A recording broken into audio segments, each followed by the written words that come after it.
Have you ever wondered what happens when someone underestimates the quiet person next door? I'm Clara, a 62-year-old widow living in a modest farmhouse on the edge of Haywood County. My days are simple: tending my garden, feeding my chickens, and keeping to myself. But last week, my peace was shattered by the roar of engines and the arrogance of a woman named Karen. It started on a Monday morning. I woke to the ground trembling.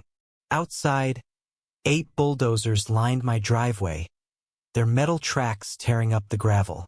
Karen, in a pristine white SUV, stepped out, barking orders at a crew of workers. She was the new project manager for a luxury condo development on the neighboring land. "This road's too narrow for our equipment," she snapped when I approached. "We're widening it. You'll just have to deal with it." I politely explained that the driveway was my only access to town. Her response? A smirk. "Find another way, Grandma." The next day, the bulldozers didn't budge. I couldn't get to the pharmacy for my heart medication. I called the sheriff, but Karen had permits apparently rushed through by her developer friends. By Wednesday, my chickens were starving because I couldn't reach the feed store.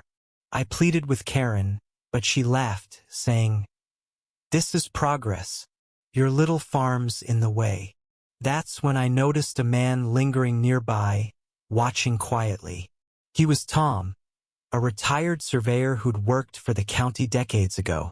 He tipped his hat and said, "Clara, I think you've got more power than you realize." The situation escalated on Thursday. Karen's crew started dumping debris on my lawn: broken concrete, rusted pipes. I was trapped, humiliated. But Tom's words stuck with me. I dug through my late husband's old files and found something shocking. A deed proving I didn't just own my farm, I owned the entire county's unincorporated land, inherited from my grandfather, a forgotten land baron. The condo project? It was on my property. Karen had no idea who she was messing with. Friday was the breaking point.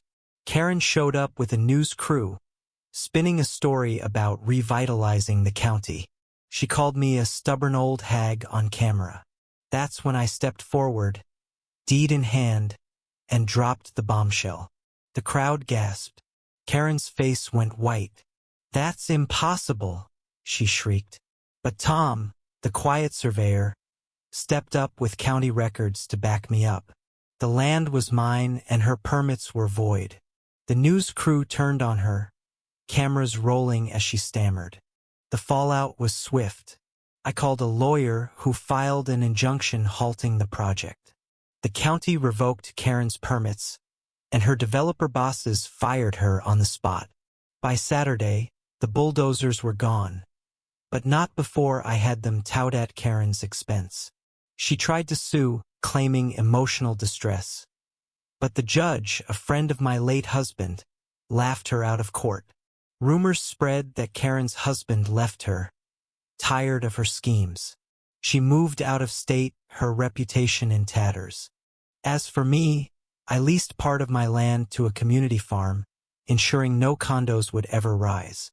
Tom became a regular visitor, helping me map out plans for a county park. My chickens are fat and happy again, and I can drive to town whenever I please. Justice doesn't always roar, it sometimes whispers through old deeds and quiet allies. What do you think? Was Karen's downfall fair? Or did she deserve a second chance? Share your thoughts below.